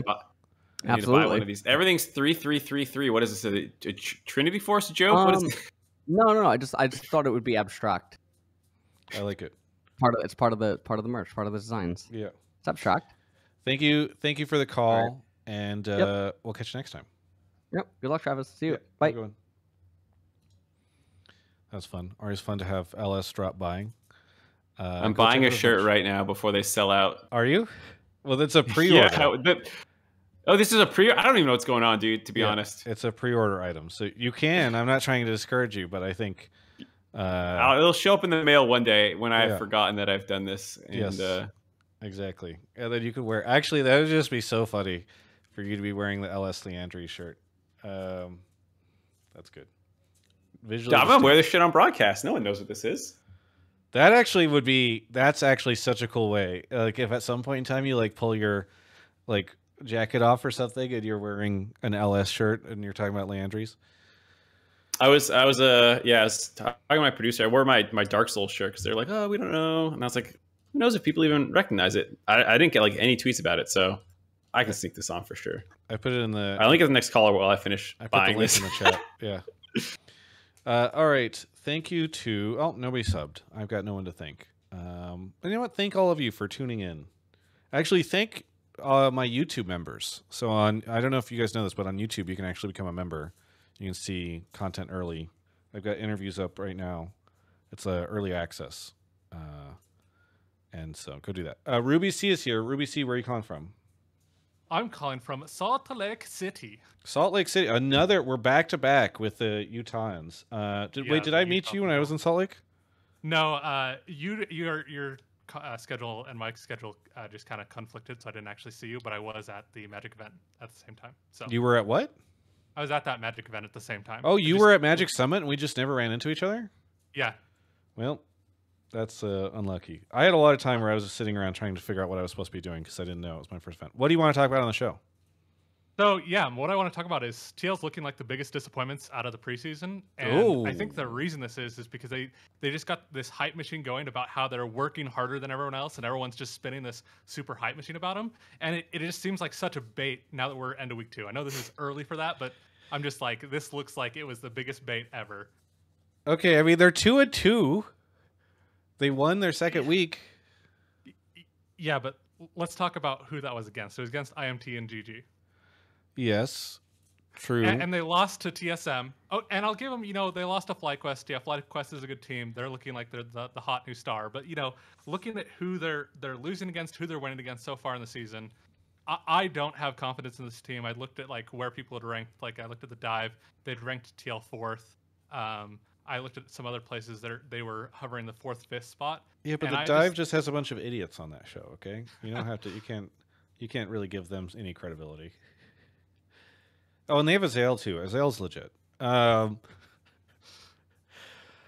Smithy in chat showed up too late to hear us gassing up FlyQuest, but here to gas up Team Liquid himself. He said TL is good for sure.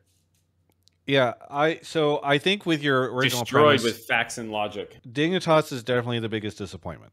I mean, they are at the bottom of the standings right now. I think people thought they were supposed to be good. They do not look good. They don't even look competitive. And so I just can't imagine any world where TL is the biggest disappointment. I do think that my favorite thing that you talked about was the we're going to work harder than everybody thing, because I think the sort of the line in the sand of you know what, we're just tired of these lazy assholes that join our team and then they don't work and then we suck and we lose. And now we're finally going to get these players that just play harder than everybody and grind harder than everybody. And then if you don't put up results after making that statement, I think it's very easy to get memed on, because then you're just saying we're worse than people who try less hard. Okay. Let me give you the pause of this. It's fucking awesome that they said it, right? This is a good storyline. This is what the LCS needs. Like, I'm fine to meme on them, but I don't want it to become they shouldn't have said that or made that their goal. Because also, Bjergsen, after leaving, said something, in I think it was an Upcomer interview, I might have the source wrong, apologies, that, like, I need to prove that I wasn't the problem on Team Liquid last year now that I'm on a new team, kind of things. Like, there's reason for him to beat Team Liquid, you know, like, these guys are all grinding hard. So, like, I think it is going to be really funny if they just fucking bust her out completely. Yeah, and to be clear, I'm not rooting for that.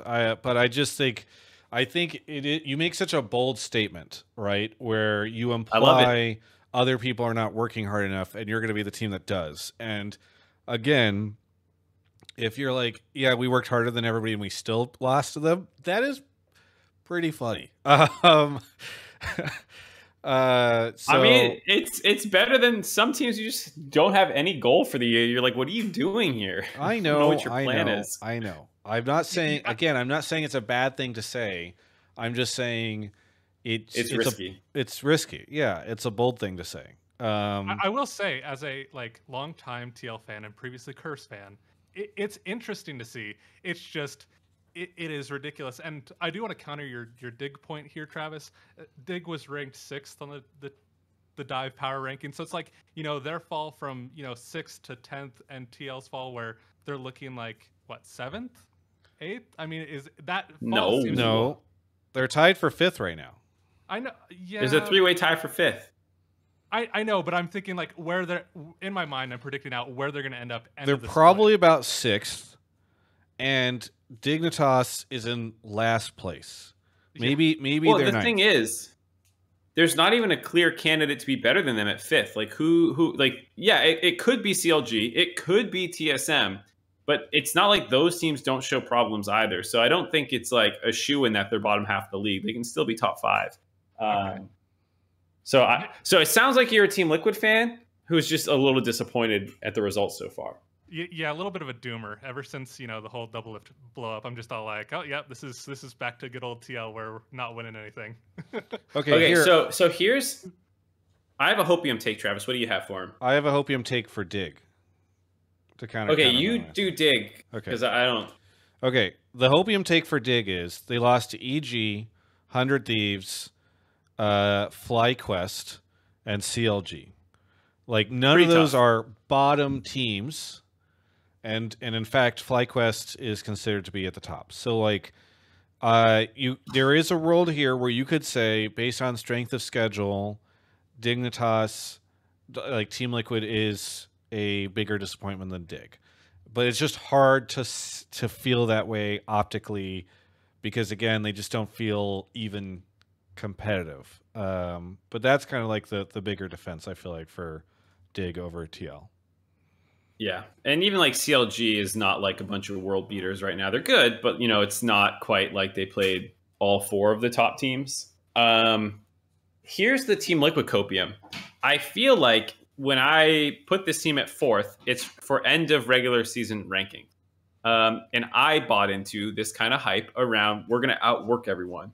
And I feel like preseason expectations and scrim results affected a bunch of people to think that they were going to be good immediately because they were doing well in scrims. And so like everyone was like, oh, this is going to be one of the best teams in the league. And then when they come out and struggle, it's like, oh, well, they're a disappointment. But if you didn't hear those scrim rumors, you would have been like, this is about what I expected with 2 rookies and like a bunch of veterans who are like, Pioshik's playing overseas for the first time and blah, blah, blah. Like you could justify a 2-2, a shaky 2-2 a little bit more. I feel like I'm disappointed in this team, but I'm disappointed in them because of the scrim rumors. If I just never heard those, I wouldn't be worried about my 4th place ranking right now. Because you would not have placed them at 4th? No, I put them at 4th before I heard the rumors. Oh, okay. Because So you're like thinking I put them end of 4th split. at the end of the regular season for what is supposed to be we're going to outwork everyone over the course of 9 weeks. Right. Not That we're going is to be the best team at week 4. Theoretically, they should catch up. Because if they're working harder than everybody, and you have the, I think, somewhat flawed philosophy that like it's a linear line, or kind of between the amount of work that you put in and the amount and how good you get. It's 1-to-1, baby. Yeah, then you should surpass these other people because they're not working as hard, you know. And Vicla's going out partying on Saturday nights and is not scrimming or something while CoreJJ is back at home. Cyrix B in Twitch chat says still getting hyped up over scrim rumors, troll despair. Everyone fell for them. Dude, fucking C9, EG, FlyQuest, you know, Papa Smithy's in here just now saying that no, TL is really, really good, guys. Like everyone bought into this team. It wasn't just like fucking, you know, Dodo came up to me and was like, our scrims are going really great, guys. Because I don't care about what teams say about their own scrims, really. Like, I'll take it, but I'll take it with a grain of salt. Because most people think that their scrim results are better than they are if they were actually tracking them. But, like, I heard it from a bunch of other teams. So I was like, yeah. I say NA rookie. I know he's from Osh. I just mean that he came from the academy system of Team Liquid. RubySea, thank you for the call. Anything you want to shout out before we go on to the next call? Wait, did I make you feel any better first? You know, you've given me a little bit of hope that maybe they'll be able to like make it to playoffs and do something, but not a ton of hope. I guess I've gotten a little bit of hope that you've pushed me above the CLGs and the TSMs of the world, but I don't see them breaking in that top 4. I'm thinking you've convinced me that they're probably like a 5th, 6th place team. End of season. Now maybe Doomer. Playoffs. Yeah, I'm pretty doomer pilled. Thank you so much. Oh, go ahead. I was going to say, so shout outs. Shout out to Doublelift. He's made this season like really interesting with all of his streams and everything like this. I'm really hoping more and more players get interested in like streaming and not just like the tweeting things, because while like Fudge and stuff, those guys do a good job at tweeting. I know. I'm aware. This is my hopium coming through that, you know, a bunch of other players will create some content, but I've been really appreciating both him, Busio, Bjergsen, all those people streaming. And then, of course, shout out Alienware for sponsoring Travis like always. Their laptops are fantastic. Yeah, thank you so much. Catch you next time. Thank you. All right. Mark, you want to grab the next caller? Yar. Thank you to Jaffe58, Simon Please, and JShrode91. Thank you for the subs. All right. Mark should be back here in just a second. I'm going to try doing pack openings of Magic on stream afterwards. Hey, Gingmire's here. Gingmire, where are you calling from? Howdy, it's Gingmire. I'm calling from Buda, Texas. And Gingmire, what do you want to talk about on the show tonight? I wanted to talk about my take is that the LEC new format is an exciting and good change for their league, and I hope that the LCS will try to do something similar in the future. Okay, so what is it that you like about it, Gingmire? I think that it raised the stakes for the team week to week, and it makes it more exciting for the viewers.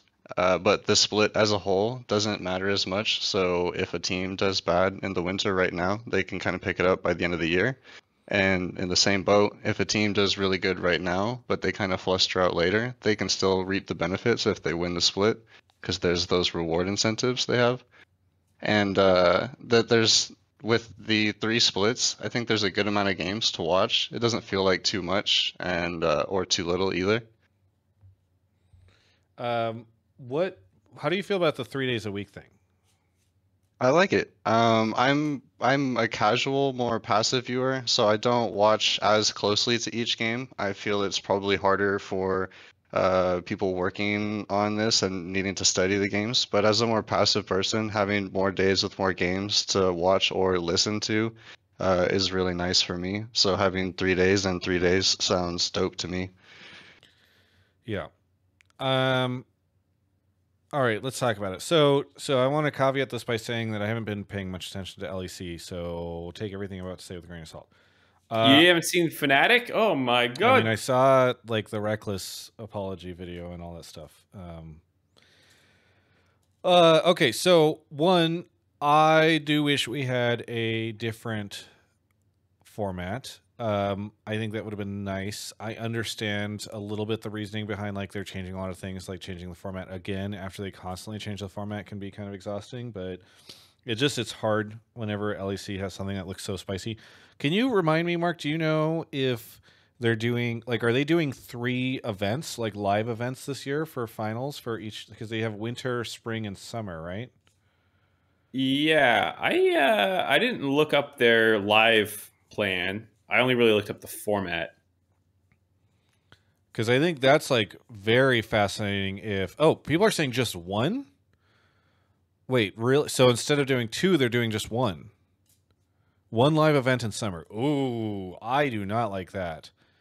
If I was offered the opportunity between doing 3 days a week and like 3 splits, but you only get 1 live event versus 2 live events, like I don't like that at all. That feels very bad. I wonder if that was a budget thing, because theoretically, if you're broadcasting 50% more often, you're going to have to spend a lot more money doing that.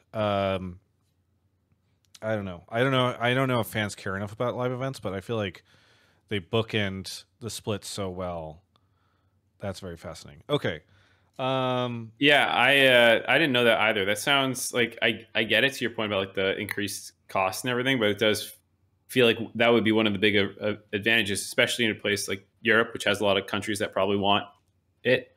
Same way, like with America, it'd be great to get to more states than just 2, or to Canada or yeah. Because I was going to say one of the so. benefits would be you get 3 live events, which I think is kind of neat. Yeah, yeah, I'm with you.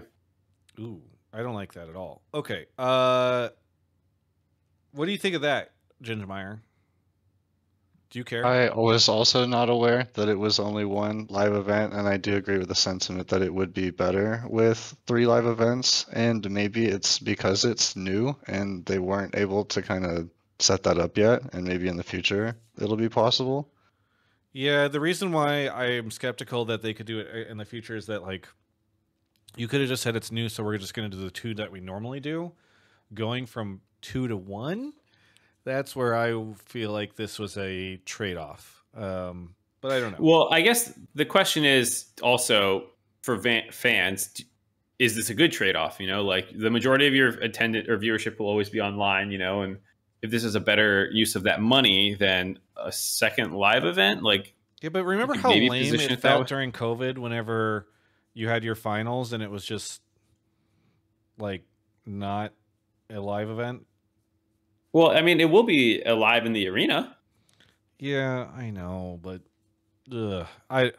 it feel like in my opinion, these live events help give so much meaning and impact to the regular split. And we can talk about whether or not they should shorten the split, they should make format changes or something like that. But like, these players know that they're playing for the opportunity to be on stage and lift a trophy in an arena that might have like 10,000 or 20,000 people in it. And I worry that especially if the only thing you have, like, because think about it, they're only doing it for summer, which is like right before Worlds.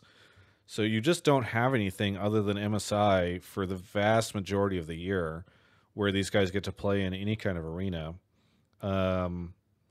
Yeah. Sorry, I know this is a tangent. I'm sorry, Gingmire, because we've set your thing off, but this is like viewership, me live reacting to this. Viewership is up around 20,000. Checkmate, Travis. Is it up? And it's probably just going to get. I thought it was down. I think it's up because the first round robin's over, so like you get to the hype parts faster. Yeah, I mean, I definitely assume they have more viewable hours or viewing hours because they're broadcasting 50% more. But so these are the numbers I'm seeing here. But from spring 2020 on LEC from esports charts, 270,000 average, and LEC winter 2023, 289,000. So, and it's going to get better. I presume with the format moving forward into the more exciting parts. Yeah. I just really don't like that trade-off, and I don't know enough to say that it's the new format that's increasing the viewership. Well, it's obviously complicated because they're to the point is like people are saying, well, there's no LCS to compete with now, and so they have 2 days on the weekend because they have Saturday, Sunday, whereas before they had Friday, Saturday, but also they have Mondays now. So like that would maybe hit the average. You said it's like peak is up or average is up? Average. Those were average numbers. Peak is down. I mean, average being up when you're also broadcasting 50%, like that is really good. Like their viewing hours must have gone up tremendously because normally if you split your broadcast out to 3 days, you're going to assume that your average will go down because you're just broadcasting more. So that is, although you're comparing to summer, right? No, spring. Oh, I do math correctly here. No. I know. I just wasn't sure. So viewable hours right now for LEC Spring 2022 through the whole thing, and this includes playoffs and this includes their finals. So like right now, people are saying, "Oh, the peak is down." It's like, well, you haven't hit your finals yet. So maybe people were talking about peak week 1. I don't know, whatever. Peak for 2020 Spring was 720,000. We'll see what winter ends up being during its finals. But in terms of viewable hours, Spring 2022 was 36.5 million, and this winter is I hit the wrong button. 15.3. So it's like already halfway there, basically. Yeah. How many more weeks? Which is really good. 3? They have 2 more legs of this winter to go, and then there's also spring. Okay. Yeah.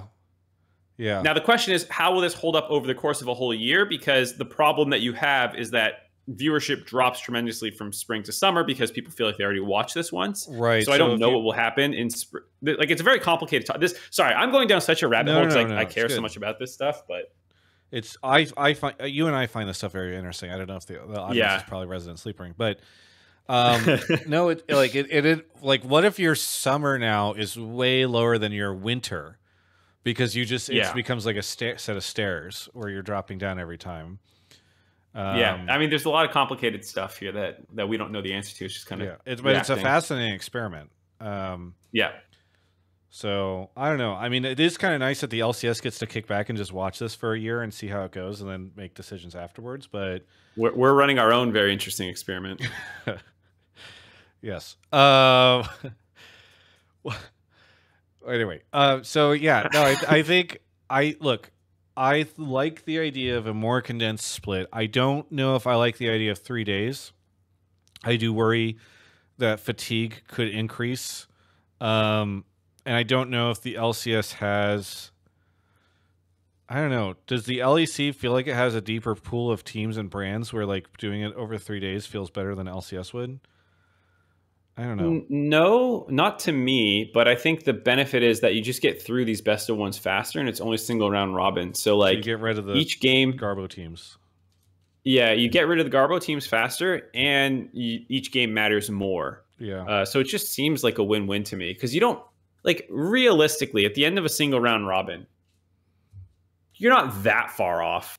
Like maybe a team that should be in playoffs isn't, or a team that is in playoffs shouldn't be, and the second round robin would have fixed that based off like hot starts or not. But you have an extra split now, so it's kind of like whatever. Yeah. To me. Wednesday, Thursday, Friday, 2023, LCS. Garbo teams like Fnatic. Yeah, I mean, who wanted to watch them play? Maybe Fnatic not included. I do wonder what the viewership was like for those like Fnatic elimination matches, like for people tuning in to be like. I have to imagine this viewership went up because of that travesty. We don't use that word.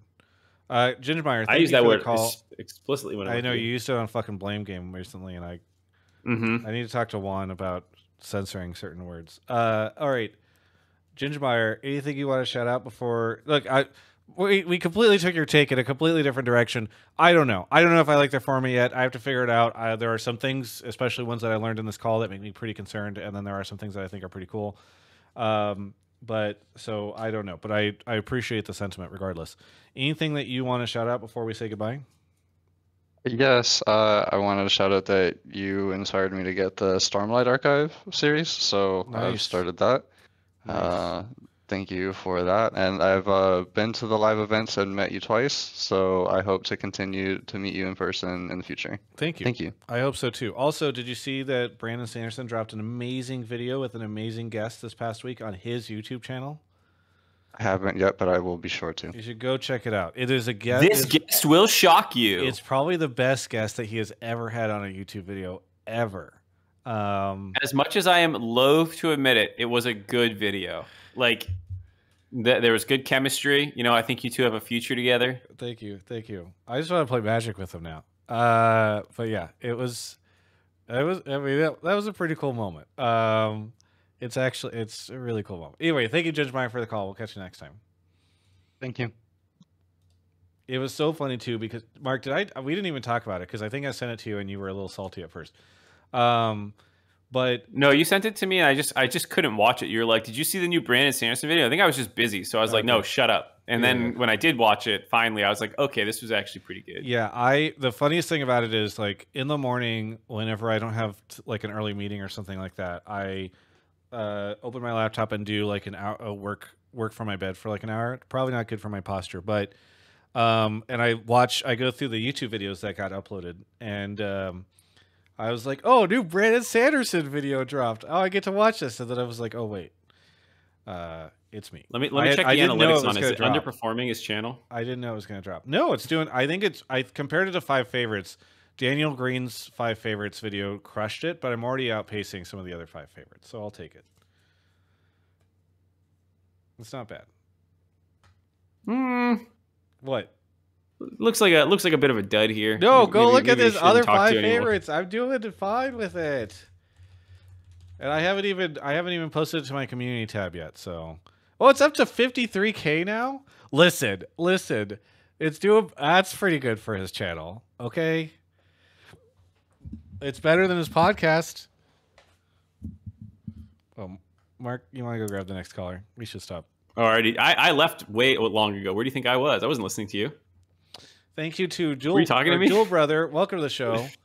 Where are you calling from? Hey, I'm calling from Phoenix, Arizona. Phoenix, Arizona. What do you want to talk about on the show? I want to talk about CLG. So on the dive, Kobe was mentioning how he talked to the GM for CLG and how one of their goals this year is to try and not be as high volatility as they were last year. But I think that's a huge mistake because CLG in general is not a team that's going to be able to match up pound for pound with some of the top teams in the league. Like, as good as Luger is, he will never be better than Berserker. He's not going to be better than any of the other top teams, like 80 carries. So basically, I think the best way CLG should win is just to embrace the fact that, all right, we need to think creatively, and sometimes that will involve a high volatility kind of a style. And sometimes you might fall down face first trying to fight against Immortals with, Palafox Irelia, which didn't go well. But I don't want them to just be like, okay, we lost to Immortals when we were trying to do something kind of unique and special.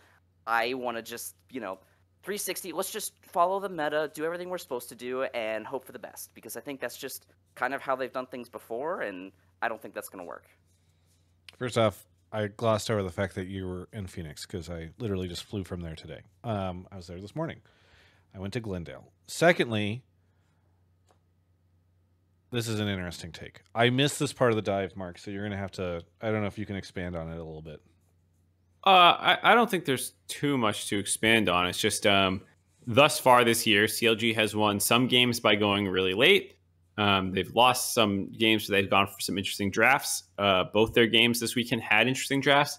It wasn't like the Seraphine Karma one was like late game in particular. It's more like a mid-game ball comp kind of thing. But either way, both times they had interesting drafts, both times they lost. And, they won with their Sivir comp. And so I think there's a lot of people who have strong opinions about the direction that just a Sivir CLG should be taking. Just a Sivir comp lol. So it's like a 7-year-old meme, I think. If you think about how it's an old meme, but what's up, sir?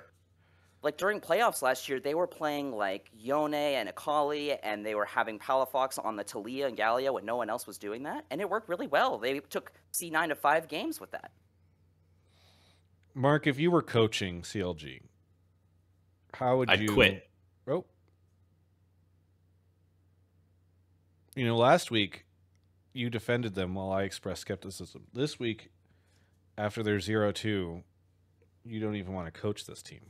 You think I can work with a player like Palafox and Dokla, those egomaniacs? They seem pretty chill. No way.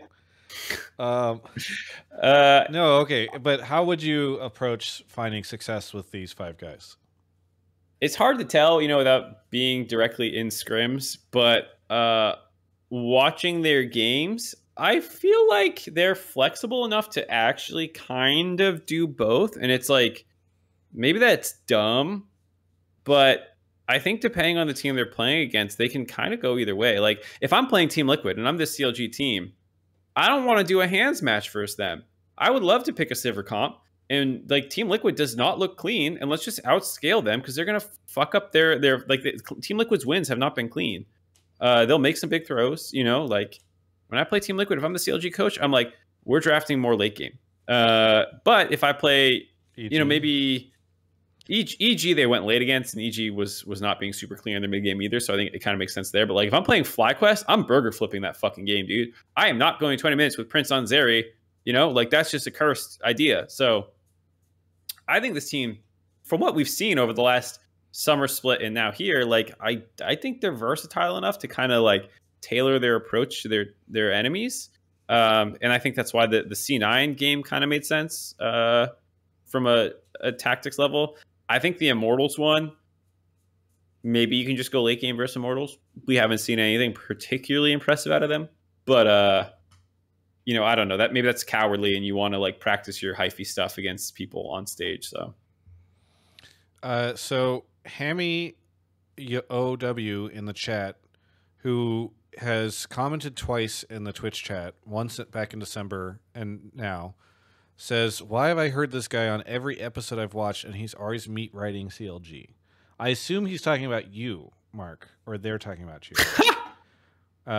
Wait, we need a follow-up now from Hammy Overwatch. Like, which one are you talking about? Because he's definitely talking about duelbrother. We can just figure out though. duelbrother. Have you ever been on before? I've like posted in Pleb Topics, but I've never been on the show before. Okay, I think Hammy's talking about you, Mark. Every episode he's watched, he's heard you, and he's wondering why it is. And he's posted twice, so we can confirm at minimum it's 2 episodes. Yes. Yeah, so Mark is a frequent guest on my show, Hammy, to answer your question. So you're going to see him from time to time. I'm not a guest. I'm a co-host. I'm a critical part of this show. And you know what? He is always, quote-unquote, meat writing CLG, now that I think about it. That's... I bet if you asked the CLG players, they would not feel like their meat's been ridden by me. Okay, let's end that analogy, first off. Secondly... I couldn't even say it, dude. I started laughing before I even finished the sentence. Oh. That's a good question. Next time you have an interview with CLG, one of their players, dude, you have to fucking ask them this. And then they'll be like, what the fuck did you just ask? And then you'll have to explain the context. All right. So your response to duelbrother is why not both, it sounds like. Yeah, I think selectively, depending on your opponent, I think both styles can work for CLG. And I don't have a super strong like a lot of these guys do have flexibility. So yeah, let's do it. What do you think, duelbrother? Any retorts? The only thing I would say is that I don't mind like picking scaling. Like that's not like, just don't be a meta slave. Don't just try to beat FlyQuest at their own game. Like if you're going up at a best of 5 against FlyQuest or 100 Thieves, like don't just put Palafox on a control mage against Bjergsen and Zillion. That's not going to work. You're gonna need to try something different. Yeah, I think that's fair. Thanks so much for the call. Anything you want to shout out before we say goodbye? I need like 20 seconds of justice from Mark. Last year on the dive, I had an anchor question where I asked if the LCS finals was split up into 3 days of best of 3s, how would that change the game? And I think you had the most disingenuous answer possible where you were like, well, the Super Bowl is only on 1 day, so, this couldn't work. And it's like, the only reason why the Super Bowl is 1 day and 1 game is because the players would be physically incapable of doing more than that. So yeah, I just wanted to point that out. Thank you. That's it. Wait, so who were you blowing up? Me? I think he was blowing me up because... But he said justice for Mark. No, well, justice from Mark. So, yeah, anyways. That terminology could use a little work. Yeah, I mean, that's probably a good counterpoint. My counterpoint is that finals venues need to get rented out and paid for, and they're expensive, and getting the times to do that takes a long time. And yeah, it still wouldn't make sense. The people who do extended best of threes back and forth own those arenas. If you're looking at traditional sports models, you'd have to financially make it viable. I think that was the point I was making with the Super Bowl being a big event. Maybe I don't remember what I said. I could be wrong. Yeah. No, I agree with you. It's wildly impractical. It's mostly just a thought experiment. I just wanted to point out that small thing. You just got schooled, Mark. Anyway, thank you so much, duelbrother. We'll Damn, catch you next dude. time. Yeah. Okay. Bye. All right. That is the show. Mark Zimmerman, what do you got for us? What do you want to plug? You've got a great Blame game that came out today. Where you're doing something called Blitz Mode? Yeah, I just had like a bunch of topics that I wanted to cover this week, and I wanted to get through them faster. And that was one reason. The other reason, which you kind of know about, I've been like hardcore DJing like YouTube analytics and stuff recently. And I binged a bunch of videos, and I realized that like for things like the content I'm making, like setup and payoff is kind of dead, and you just kind of do the thing, you know? So I wanted to try a faster paced version of that, where like I do less time introing, hey guys, welcome back to the Blame game. And then I spend less time being like, this week, these people said this in response to this game, blah, you know, like I want to try and trim the fat as much as I could. That is why I this killed a way to do that. I killed a lot of the, like, I used to have that black screen where like the logo played and like like all this stuff. And I a couple years ago, I was just like, how can we get to player answering, like player talking as fast as possible? And so for a while I tried to cut like even explaining what day or whatever it was, but people got annoyed with that. So I went back to being like, oh, here, brought to you by Alienware Day, et cetera, et cetera. But yeah, it is, people want to get into the action. And I do that now because there was like a thing where it's like skip the first 60 seconds of every YouTube video for a while. People were saying that. Yeah, there was what was that effect called? It was there was a name for it, but yeah, you would click in 30 seconds or 45 seconds into every video. Yeah, because that's where it actually starts. The Wadsworth constant, yeah. Yeah. Either way. Yeah. So, I mean, like, that's been dead for a while. So, anyways, I tried to do a faster version of that. I think it went pretty well. Probably do some more of that. Only note for myself is talk slower because I've been watching everything at 2x speed, and I feel like it's rubbing off on me as a human. It's so rough. And, you know, you and I live in California, where we talk faster than, like, most of the country. And so, let alone, like, non-English speakers that are in other, or non-English primary speakers, they're just like, what is this guy saying? Anyway, thanks everyone for watching. I know we did this on a different day than we normally do. I'm gonna stick around because I got a surprise test that we're gonna look at the assembly of it. It's not completely done yet. There's no music and stuff like that, but we can take a look and see what we think, and that should be fun. And then also, I'll do some other stuff on stream. It'll be great. Either way, thanks everybody. We'll be back to our regular scheduled time next week. And go look at my Brandon Sanderson video on his channel because it's about video games. It's not even about his writing or his books or anything like that. So it's just a really fun video. Mark said it's good. Bye.